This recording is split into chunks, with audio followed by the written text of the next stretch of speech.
So today we are going to start with portfolio performance evaluation. This is chapter 18 in your textbook. So this is about evaluating portfolios. So let's say you have a portfolio of securities and you want to evaluate its performance over the past year. Maybe let's say you have a benchmark like say S&P 500. So it's you might just consider, for example, comparing the return of your portfolio to that of S&P 500. But the problem with that be that the risk part is missing when you're focusing only on the return. So when we talk about performance evaluation, we are really thinking in terms of risk adjusted performance. So there are several different approaches to performance evaluation, as we'll see in this discussion. But generally speaking, computing risk adjusted returns is not straightforward. Uh, because the risk can change continuously.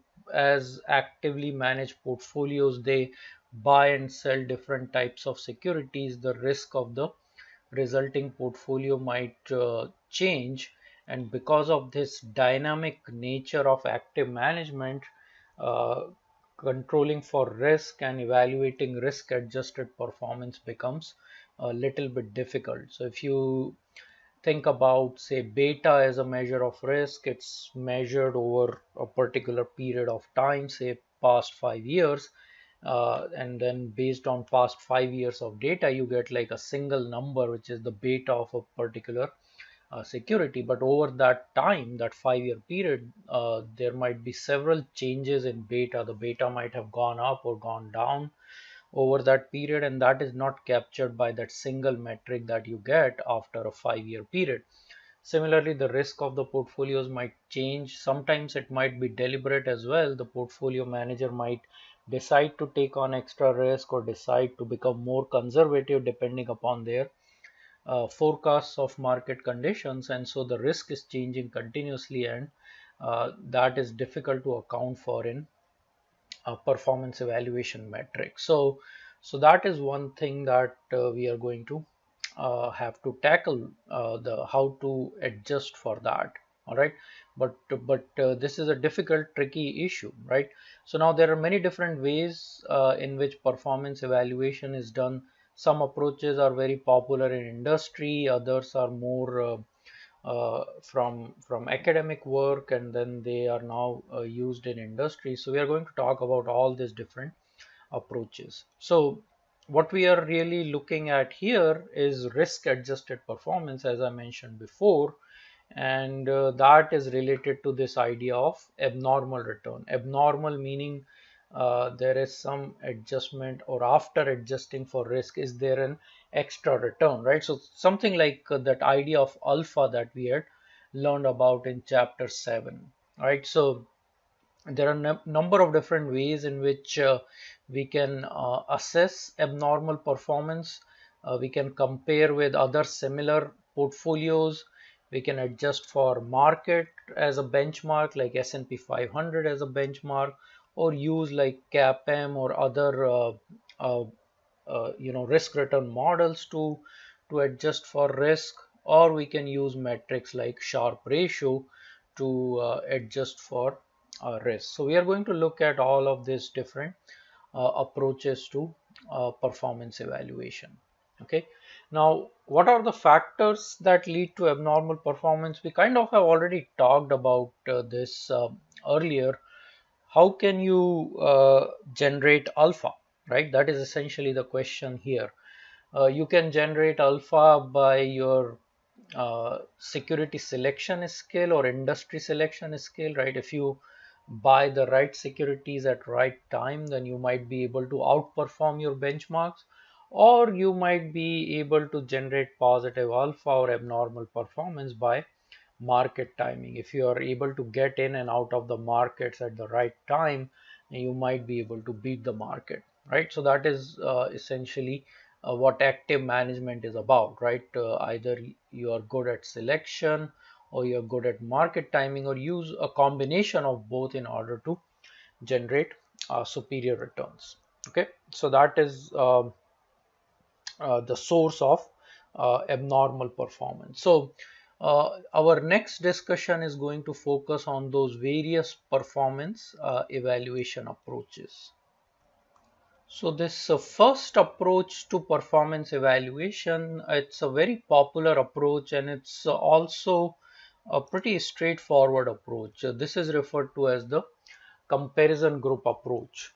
So here the idea is, if you're evaluating a portfolio or a fund like a mutual fund, you identify a peer group, other group of similar funds which have similar sort of investment style, and then you compare the performance of your fund that you're evaluating with the performance of your peer group, right? So let me show you how this is accomplished. This is the example from your textbook. This fund that you are evaluating, it's called the Markoville Group, and its benchmark is S&P 500. So perhaps this is a large cap mutual fund, a stock mutual fund. It invests in stocks of large companies, and therefore S&P 500 is the appropriate benchmark for this fund. Now what you see on this plot are these various bars over different time horizons, right? 1 quarter, 1 year, 3 year, 5 years. So let's focus on this first one. So this is looking at the performance over past quarter, right? Past 3 months. Okay. Now these dotted lines that you see on this bar, these are basically 25 percentile marks or points, uh, 50 percentile, that's middle dotted line, and the top dotted line is the 75 percentile rank, right? So basically what you do is you rank all the funds, your fund that you're evaluating and all the peer funds, you rank them, and then based on their performance, right? So this rate of return is basically the performance of the funds. So you rank the funds based on their performance, and then you identify the top 25%, the top 50%, the top 75%, and so on. And this is where the cutoff is for the top 25%, right? This is the cutoff for the median, basically the 50 percentile, and this is the 25 percentile cutoff, right? So this is about 5%, right? 25 percentile cutoff is at 5%, meaning that 25% of the funds in this universe had a return of 5% or lower, and therefore 75% of the funds actually did better than 5%, right, over the past quarter. So on this plot where you're seeing this percentile markings, you can show where your fund is, right? So this is the Markoville group. This is right here, so slightly below the 75 percentile mark. So let's say somewhere around 70 percentile mark. So what that means is that this fund was able to outperform 70% of its peer group. And then on that same bar, you also see the benchmark, which is S&P 500, right? So S&P 500 is right here, kind of in the middle. And so that suggests that this fund was able to beat S&P 500 as well, and it was able to outperform 70% of its peer group. So basically, this was a pretty good quarter for this particular fund, right? If you look at the past year performance, though, you see that this fund did not do very well or as well. I mean, it was around this is, so this is again the 25 percentile mark. So let's say this is around 30 percentile.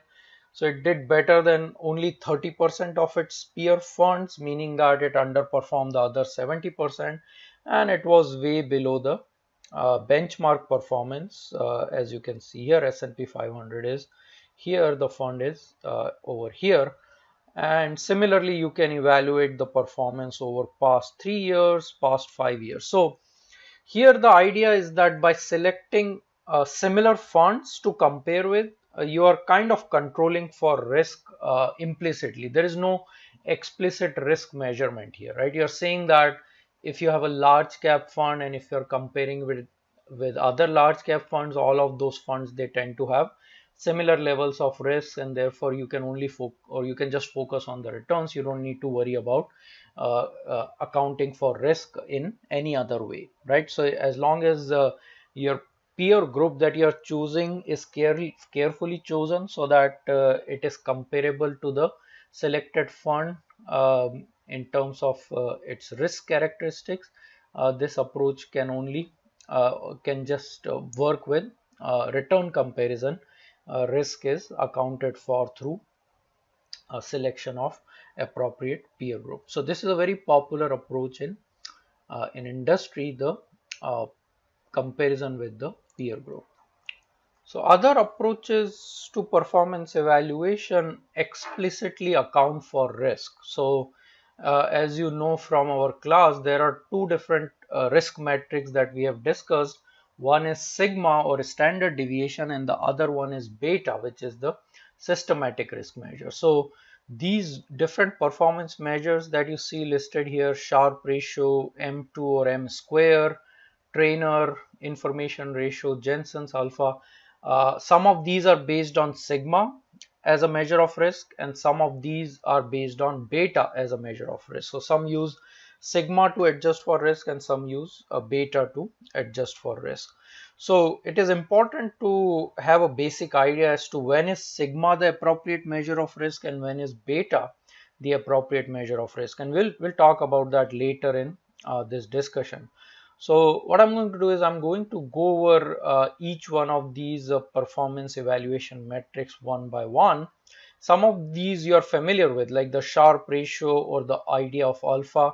These are very similar to our previous discussion. So there's not a whole lot of new discussion here, but some of these metrics like M2 and Trainer and information ratio, they are new. So we'll first talk about this various performance evaluation metrics, and then we'll talk about the context in which these metrics are useful.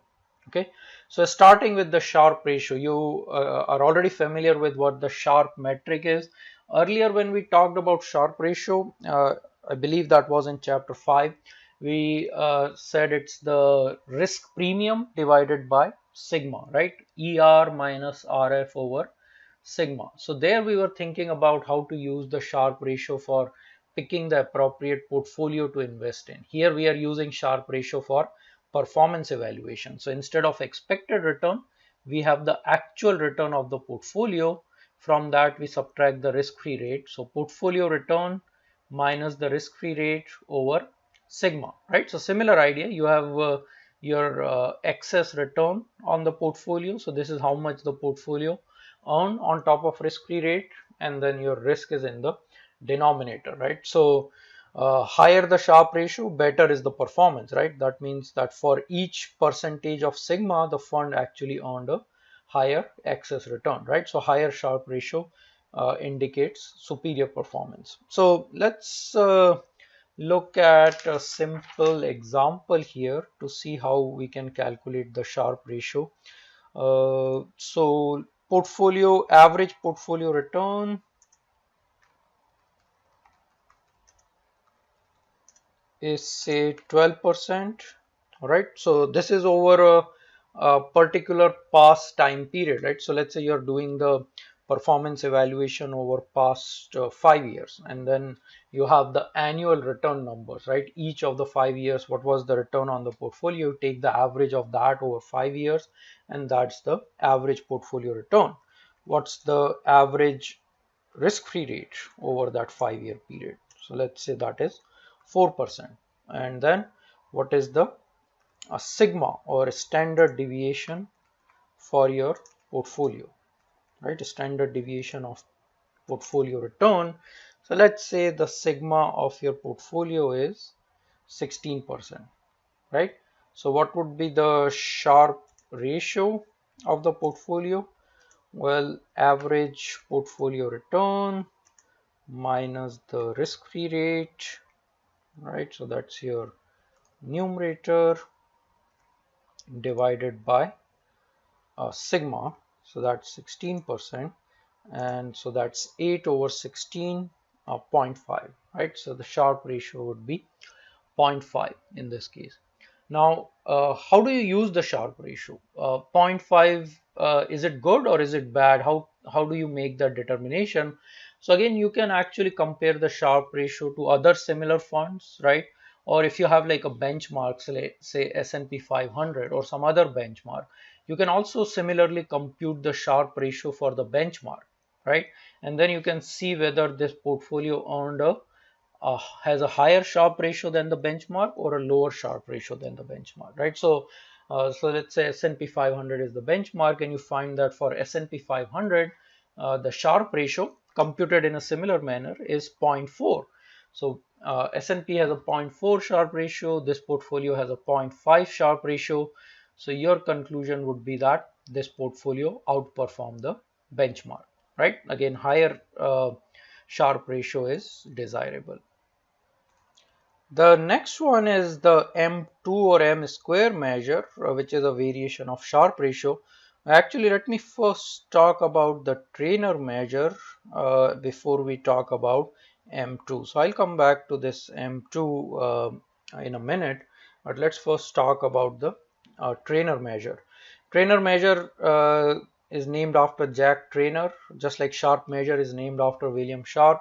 So Jack Trainer came up with this measure, and as you can see, it is very similar to the Sharpe ratio. The numerator is identical. Average return on the portfolio minus the average risk-free rate. What is different here is the denominator. The denominator is the beta, right? So instead of sigma of the portfolio, here in the denominator we are using the beta of the portfolio. So that's the only difference. In case of Sharpe ratio, you have sigma as your risk measure, and in case of trainer, you have beta as your risk measure. So let's look at an example again. So let's actually work with the same example, and let me also include the information on beta of this portfolio here. So let's say beta of portfolio is 1.2. 1.2.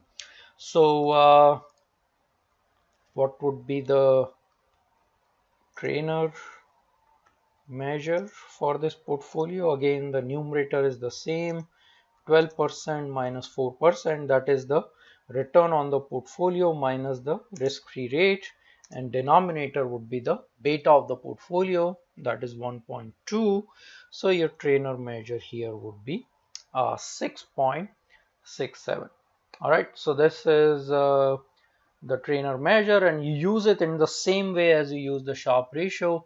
You can compute the trainer measure for the market portfolio, and then if the trainer measure is higher for the portfolio that you are evaluating versus the market or other benchmark, then you would say that this portfolio did better than the benchmark, right? So that's very similar to the Sharpe ratio. Again, just like Sharpe ratio, this is a reward to risk ratio, right? So higher trainer measure is indicating superior performance, just like Sharpe ratio.